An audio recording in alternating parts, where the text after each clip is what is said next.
Terima kasih sudah menyaksikan podcast perdana Teh Tarik, atau biasa kalau dipanjangin dengan tagline topik ekonomi highlight dan berita menarik.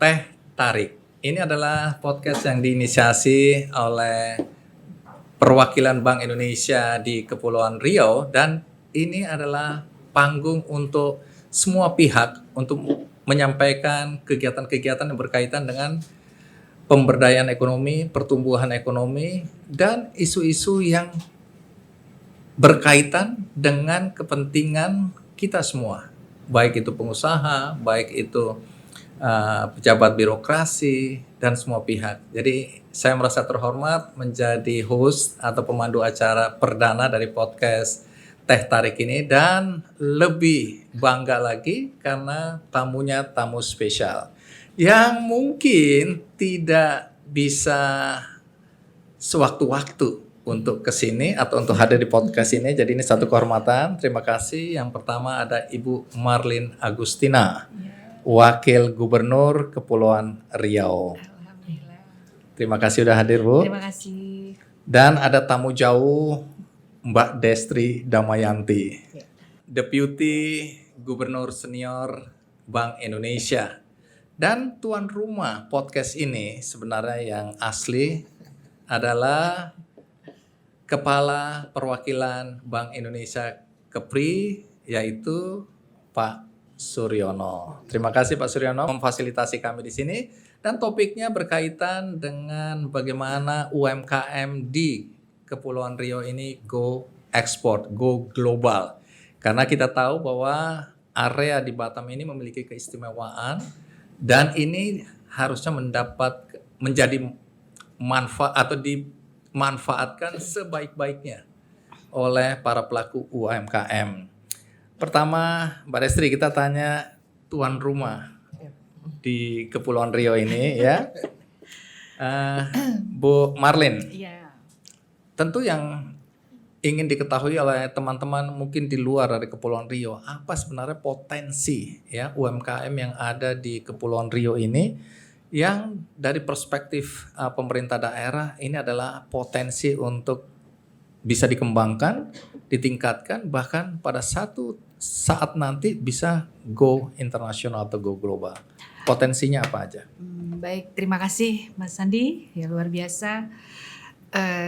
Saya pikir Kepulauan Riau ini daerahnya sangat strategis ya, karena kita tahu sendiri bahwa Kepulauan Riau ini diapit atau bersebelahan atau bertetangga dengan beberapa negara.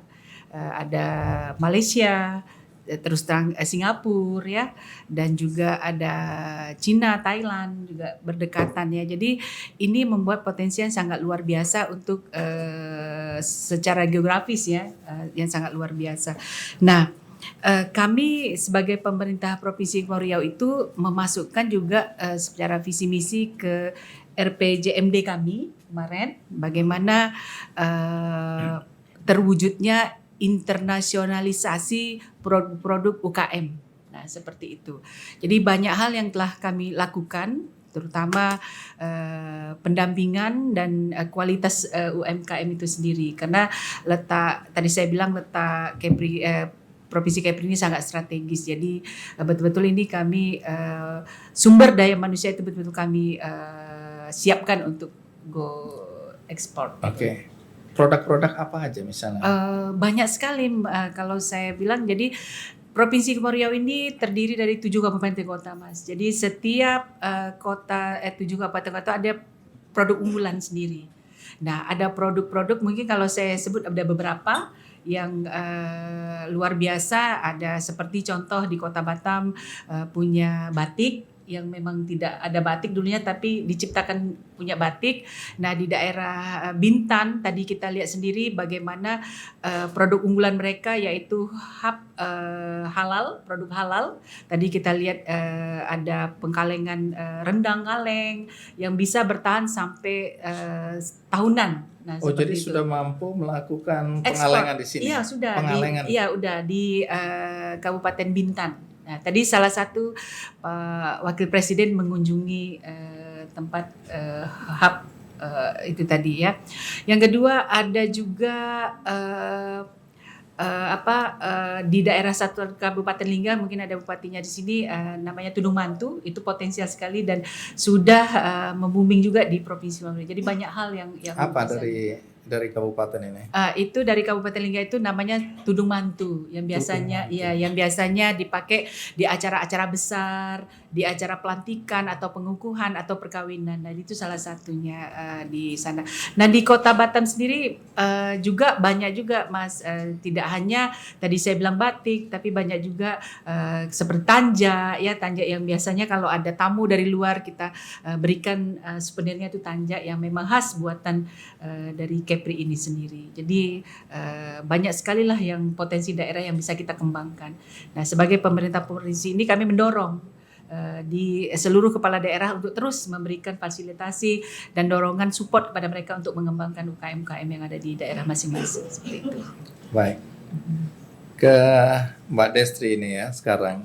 Ini kan sebagai Bank Indonesia dari Jakarta melihat secara keseluruhan potensi-potensi yang ada di berbagai daerah dalam konteks UMKM naik kelas dan go ekspor gitu ya. Tapi kan yang menjadi pertanyaan kesiapan dari UMKM itu sendiri.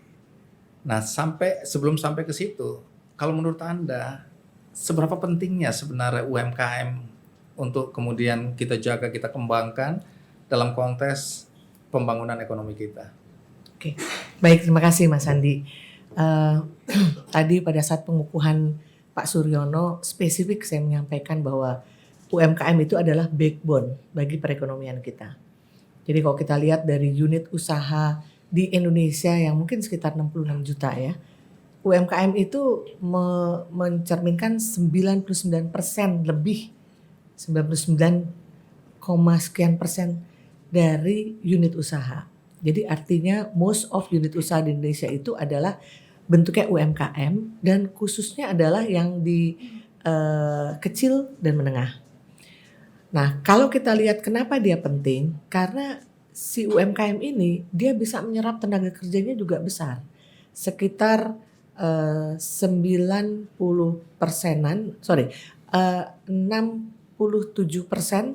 itu tenaga kerjanya dari UMKM. Kemudian saya rasa saya agak salah angkanya. 97%. Menyerap angkatan kerja. Kemudian sumbangan dia ke PDB kita itu sekitar 58%. Jadi kalau kita lihat dari size-nya dia seperti itu, maka kita tahu bahwa backbone ekonomi kita tuh sebenarnya adalah ya si UMKM. Oleh karena itu ya kita inginnya UMKM kita ini juga mempunyai ya UMKM yang berkualitas dan yang terpenting adalah yang sustain. Di kita kan banyak ya UMKM mungkin yang sifatnya come and go. Sebentar dia produksi, habis itu ganti yang lain deh gitu. Banyak yang seperti itu. Nah ini yang kita coba UMKM itu bagaimana mereka tuh bisa fokus pada competitiveness misalnya. Kalau dia mempunyai competitiveness, daya saing yang bagus dalam satu produksi, itulah yang digenjot, kemudian benar-benar dioptimalkan. Karena dari beberapa, kami di BI ini kan punya program UMKM tuh luar biasa ya. Karena di BI kita melihat kalau UMKM-nya tumbuh, maka yang namanya pertumbuhan ekonomi yang sifatnya inklusif itu most likely akan bisa tercapai. Ya, karena kan UMKM sifatnya sangat inklusif. Dia bisa seperti tadi disampaikan oleh Bu Wagub, mungkin rumah tangga gitu ya Bu ya. Dia bisa mempunyai satu kegiatan yang sifatnya produktif kan. Kemudian komunitas dari perempuan misalnya gitu yang biasanya kan kita juga suka ngumpul terus bagaimana kok kita kayak tadi Ibu menyampaikan belajar masak dan ternyata itu bisa sesuatu yang di mempunyai nilai secara ekonomik mempunyai nilai. Nah ini yang mungkin ke depan kita berangkat dari kelompok rumah tangga oke, tapi ke depan kalau kita memang ingin UMKM ini bisa lebih besar dan mempunyai daya saing yang kuat, memang mau nggak mau edukasi, pemanfaatan teknologi, kemudian peningkatan kapasitas, pembukaan akses ke pembiayaan itu menjadi PR. Dan ini yang kami dari BI berusaha untuk lakukan. Pertama kita identify dulu mana UMKM yang potensial dan tentunya yang bisa juga mendukung tugas kami. Apa itu tugasnya? Tugas kami di BI itu kan menjaga stabilitas rupiah ya. Kemudian juga bagaimana kita juga bisa mempunyai sektor eksternal di dalam hal ini devisa yang cukup, karena itu akan menjaga stabilitas nilai tukar. Nah, sehingga apa yang kami lakukan pertama adalah dengan UMKM itu tentunya kita arahkan bagaimana dia bisa menjaga stabilitas rupiah misalnya terkait dengan inflasi. Jadi UMKM kami ini memang banyak yang terkait dengan pangan ya, karena suatu negara akan mempunyai daya tahan yang kuat kalau dia punya ketahanan pangan yang tinggi. Nah, oleh karena itu kami juga prioritas ini Mas Andi.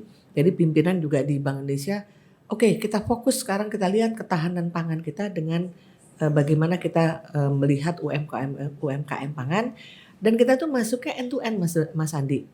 Jadi kita masuk dari hulu, bibit, edukasi, kemudian teknologi, kita bantu dengan pupuk, dengan teknologi, bahkan kita juga ada membuat kayak semacam greenhouse ya. Beberapa kita buatkan greenhouse. Kemudian kita mikirkan nanti pemasarannya kemana nih. Tapi tentunya kita akan dorong domestik dulu deh, kerjasama antar provinsi atau antar wilayah. Jadi ini yang tentu nanti teman-teman di kantor perwakilan, karena mereka sebagai kepanjangan tangan dari kebijakan kami di pusat, ini yang kemudian mengerjakan, memilih UMKM-nya, kemudian melihat apa kebutuhan mereka, kemudian mereka melihat ada mapping daerah ini kurang ini, daerah itu kelebihan ini. Nah, mereka ibaratnya mak comblang gitu. Nah, ini domestik. Go global juga sama Mas Andi. Jadi kita juga karena kami punya kantor perwakilan juga di 5 negara, yang 5 negara itu kayak misalnya yang di Singapura, dia tidak hanya ngurusin Singapura, tapi ASEAN itu dia ada di dia. Jadi Thailand, Malaysia dan seterusnya itu di wilayah Singapura, kemudian di London itu wilayah Eropa dan sekitarnya. Dan ini kan menjadi satu peluang di mana untuk go global tuh kadang-kadang kita butuh akses ya untuk masuknya informasi, itu yang penting. Nah, ini kami optimalkan keberadaan kami di kantor-kantor perwakilan kami untuk bisa sebagai market intelligence, lihat daerah ini kurang, negara ini kurang, butuh apa ya gitu. Dan kami punya yang namanya IRU, RIRU, GIRU. Apa itu? IRU itu adalah International Relationship Unit, ini yang kaitannya dengan global. Kemudian RIRU, regional itu ke investment unit, itu di daerah regional. Satunya GIRU itu lebih yang global. Nah, ini bagaimana kami RIRU ini kayak semacam di sini, ini RIRU, regional office kami. Kemudian kami arahkan untuk yang sifatnya global itu dengan memanfaatkan KPW kami yang di luar negeri, di mana ini nanti ada interaksi untuk melihat misalnya Pak Suryono bilang Batam ini punya kemampuan atau punya tadi wastra atau pangan apa yang bisa kita jual keluar yang bagus gitu. Saya kebetulan baru pulang dari Singapura, Mas Andi, dan salah satu yang memang mereka sangat tunggu sekali dari kita, tentunya kan selain kopi itu Mas Andi, itu ada makanan tempe. Tempe Indonesia, keripiknya itu luar biasa. Terkenal sekali gitu. Cuman masalahnya tempe kan kita masih import ya untuk kedelainya. Jadi ya ini kita harus mikirkan bagaimana menanam tempe kedelai itu di Indonesia. Tapi artinya potensi luar biasa sekali, dan Bank Indonesia melihat UMKM ini adalah memang game changer untuk pertumbuhan ekonomi kita ke depan, karena dia bersifat inklusif dan kemajuan teknologi dan digitalisasi ini lebih membuka peluang bagi si UMKM ini untuk bisa tapping market yang lebih luas lagi dengan teknologi yang lebih tinggi. Menarik gitu ya, nanti soal bagaimana digital ekonomi ya, kemudian bagaimana kesiapan UMKM kita, karena jangan sampai kemudian UMKM kita tertinggal hanya gara-gara pemahaman dan penguasaan teknologi yang kurang dari para pelaku UMKM. Nanti diceritakan juga ya bagaimana potensi yang dilihat kalau saja ya para pelaku ini nanti didorong untuk bisa melek teknologi digital misalnya. Tapi ke Pak Suryono nih ya sebagai BI di region ini, Anda bagaimana melihat dengan peran yang dimainkan oleh Bank Indonesia? Karena Pak Suryono waktu kita ketemu di Gorontalo itu kan mendorong pengembangan terutama baju-baju karau. Nah, itu kan luar biasa ya. Kemudian go internasional. Tapi kalau kita lihat potensi yang ada di Kepri ini sendiri bagaimana Anda melihatnya? Baik, terima kasih Bang Andi, Bu Wagub dan Ibu DGS. Karena ini edisi pertama, boleh saya menyampaikan pantun ya Bu ya? Supaya ini Baru terasa kita ada di Kepulauan Riau. Oke, silakan. Tanjung Pinang, alamnya menarik. Akan. Jangan lupa datang dan minum es. Cakep. Selamat datang di podcast Teh Tarik. Edisi pertama yang dihadiri Bu Wagub dan Ibu DGS. Hati-hati, ini bisa disautin sama Mbak Destri ini ya. Kalau pantun-pantun gini. Apalagi ibu ini udah terbiasa berpantun. Iya. Baik, silakan. Baik, terima kasih Bang Andi aja ya. Iya. Kalau teman-teman saya seperti Mbak Yanti itu manggilnya Cak Sur gitu ya. Oh, Cak Sur ya. Lebih familiar gitu ya. Iya, Cak Sur ya apa Cak Sur? Jadi gini Bang Andi, jadi salah satu kenapa itu saya bersyukur di Bank Indonesia karena Bank Indonesia begitu concern dengan UMKM. Kalau bisa kami sampaikan bahwa secara nasional kita punya lebih dari 1.600 UMKM binaan mitra, di mana Bank Indonesia juga membuat strateginya adalah bagaimana membuat segmen, ada yang namanya UMKM yang subsisten, ada yang potensial, ada yang sukses, ada yang go digital. Nah ini penting nih. Kemudian ada yang go ekspor. Nah, terus bagaimana dengan Kepri? Nah, kalau di kami Pak, pengembangan UMKM itu tetap berdasarkan pada 3 pilar. Apa itu? Yang pertama korporatisasi, yaitu upaya bagaimana Bank Indonesia itu mendorong supaya UMKM kita itu punya kelembagaan formal, karena ini menjadi penting, khususnya nanti dikaitkan dengan bagaimana harus melakukan ekspor dan lain sebagainya. Kemudian juga kita mendorong adanya kemitraan-kemitraan, adanya kerjasama UMKM antar daerah. Ini mungkin beberapa contoh di Kepri ini ada banyak kerjasama antar daerah yang dulu juga pernah dirintis Pak Musni sebagai kepala BI sebelum saya. Jadi banyak misalnya G2G Sumatera Barat dengan Kepri misalnya, kemudian ada B2B-nya. Jadi bahkan yang baru-baru ini Pak Bang Andi, binaan kita Marlin Agri Sejahtera itu Apa itu? mengadakan itu perusahaan yang menghasilkan ini Pak, ikan yang diekspor, kerjasama dengan agregator di Singapura. Jadi itu ada ikan bawal, ikan kakap, ikan kerapu Pak. Sudah ada kesepakatan sehingga itu lebih mempercepat untuk apa produk-produknya bisa dijual ke luar negeri. Itu yang pertama Pak, 3 pilar. Yang kedua itu adalah peningkatan kapasitas. Nah ini apa bentuknya yang dilakukan oleh BI Kepri? Mungkin juga dilakukan oleh teman-teman di KPW lain. Kita mengadakan capacity building. Itu baik terkait dengan kemampuan UMKM untuk go to export. Ini baru-baru ini kita bekerja sama dengan Disperindak. Kita mengadakan namanya ekspor coaching untuk teman-teman. Ekspor? Coaching. Oh, coaching, Iya. pelatihan Ini karena saya Jawa jadi agak tak kira lidahnya agak ekspor ini. kucing gitu. coaching. Coaching iya. Coaching. Iya. Karena orang Jawa Iya, jadi iya, ini iya. gitu jadi, Pak. Namanya Maaf, juga Pak. Cak Sur. Iya, Cak. Tapi di sini ada Cak yang terkenal loh. Apa itu? Cak Nur. Jadi ketua Oh. DPRD tadi hadir nih, Cak Nur. Saya Hadir di ngikutin. sini juga Cak Nur, Cak Sur. Iya. Ya, oke, terus. Jadi tadi yang kedua tadi kan, nah ini kita ada apa capacity building dan termasuk di dalamnya yang berbau digitalisasi. Ya, apa Jadi- itu contohnya?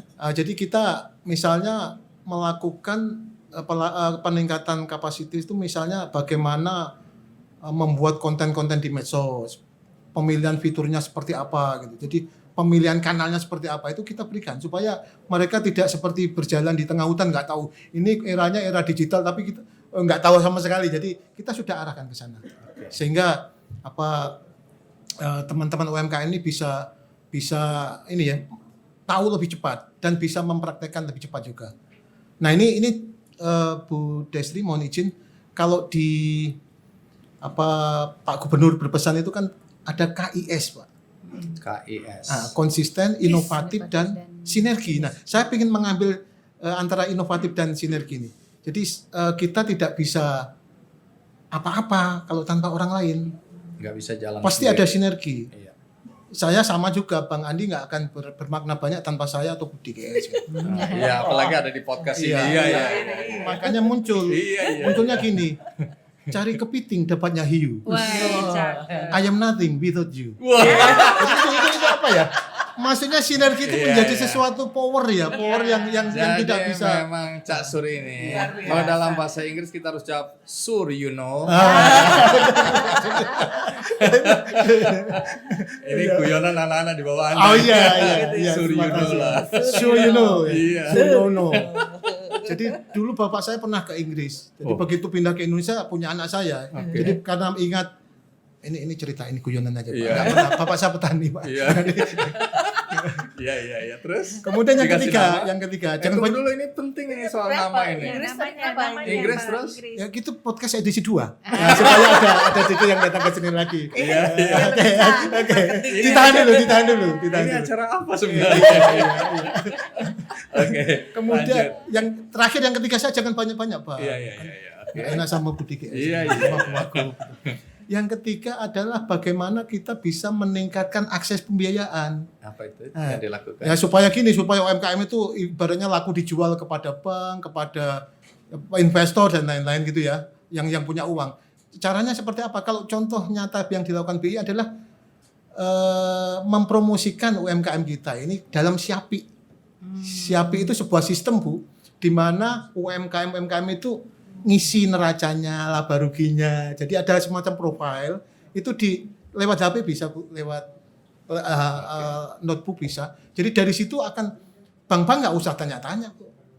Aku mau ke BI tanya mana ada nggak UMKM yang nggak perlu. Kasih lihat itu aja. Ya ini ya jadi akses di HP. Ya jadi di situ ada sistem informasi pencatatan informasi keuangan Siapi namanya Pak. Siap. Namanya aja Siapi. Iya. Itu dari Jawa loh Pak, bukan dari Padang. Iya. Nah, jadi maksudnya Cak Sur ini. Kalau iya. Padang si rancak. mungkin itu aja ya, Pak Iya. Bang Andi. Kalau ada yang ingin diperdalam mungkin edisi kedua ya Bu ya. Lanjut aja. Kita datang Makasih. lagi dengan komposisi seperti ini lagi. Baik, menarik tadi karena sebelum kita duduk di meja ini kan Mbak Destri cerita pergi ke Nongsa Digital Park ya, dimana di situ terkaget-kaget lah bahwa sebenarnya potensinya besar dahsyat. Tapi nanti ceritakan. Saya ingin ke Bu Marlin dulu nih Bu Marlin. Secara garis besar dukungan apa saja dari kebijakan-kebijakan di pemerintah Kepri ini yang mendukung upaya untuk Insentif UMKM naik karena kelas? ya. Insentifnya apa? Iya. Jadi gini, Kepulauan Riau ini sangat mendukung tadi saya bilang, tapi ada insentif, ada dua hal sebenarnya ya yang dilakukan oleh pemerintah provinsi. Yang pertama itu akses keuangan, tadi akses anggaran, akses keuangan itu penting sekali. Nah, provinsi ini punya program yang sangat luar biasa dari Pemprov kami itu bagaimana memberikan bunga 0% pada Bunga UMKM. 0%. Ya, Oke. bekerja sama dengan Caranya? Bank Riau ya. Jadi Pak, untuk bulan capaian sudah realisasi sampai bulan Maret 2023 ini kurang lebih sebesar 15 miliar lebih Pak. Dengan capaian UMKM-nya 800 UMKM. Ini Nah, untuk itu program. UMKM skala apa nih? Mikro atau Mikro. mikro? Ya, jadi betul-betul mereka diberi kemudahan untuk mengakses keuangan itu, program dengan bunga 0%. Ini sangat membantu kalau saya lihat untuk pengembangan UMKM mereka. Nah, yang kedua kami memberikan juga tentang peningkatan kapasitas. Nah, Apa yang dilakukan itu? yaitu dengan pelatihan-pelatihan, kurasi melalui bekerja sama dengan BI ya, terus showcase-nya juga, terus pendampingan, terus pengenalan produk-produk juga seperti itu kami lakukan. Dan yang lebih banyak itu kami melakukan adalah pelatihan-pelatihan kepada UMKM yang ingin betul-betul mengembangkan mereka punya produk itu sendiri.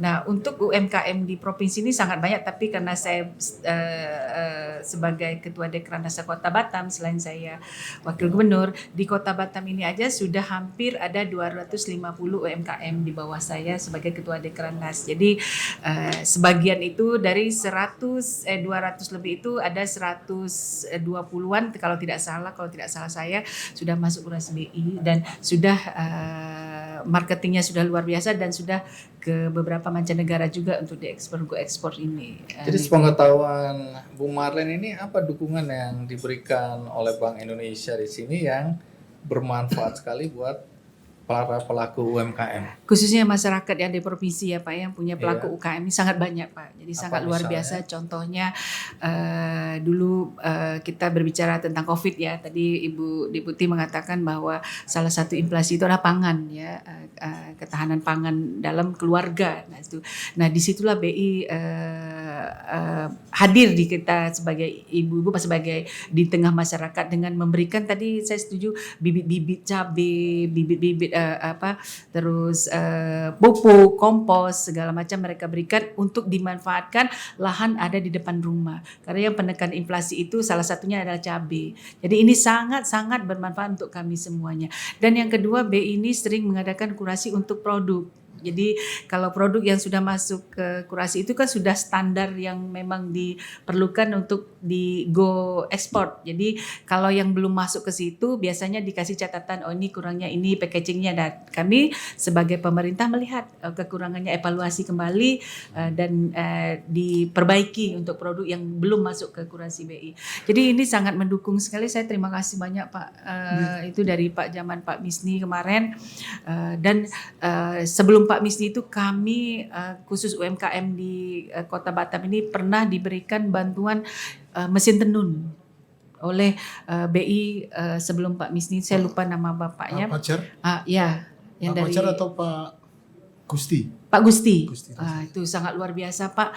Dan sekalian pelatihan membatik itu untuk juga produk-produk batik yang diberikan kepada kami untuk masyarakat yang ingin membatik, kreditnya di Dekranasda seperti itu. Jadi uang itu dibelikan bahan semuanya untuk masyarakat yang pengen mengembangkan batik. Itu sangat membantu dan alhamdulillah khusus untuk pembatik yang di Kota Batam yang tadinya hanya 9 pembatik, sekarang hampir 25 pembatik dengan karyawan ibu-ibu yang suaminya dulu tidak kerja karena COVID sudah mempunyai pekerjaan. Itu yang kami bina sampai sekarang. Dan yang lebih membahagiakan lagi Pak, 1 bulan ini bisa mengalahkan pendapatan kita kayaknya pembatik ibu rumah tangga ini. Luar biasa. Itu dipasarkan kemana itu ya? Pasaran ini kami lokal dulu, kami bekerja itu sama aja dengan itu oleh lokal. luar biasa.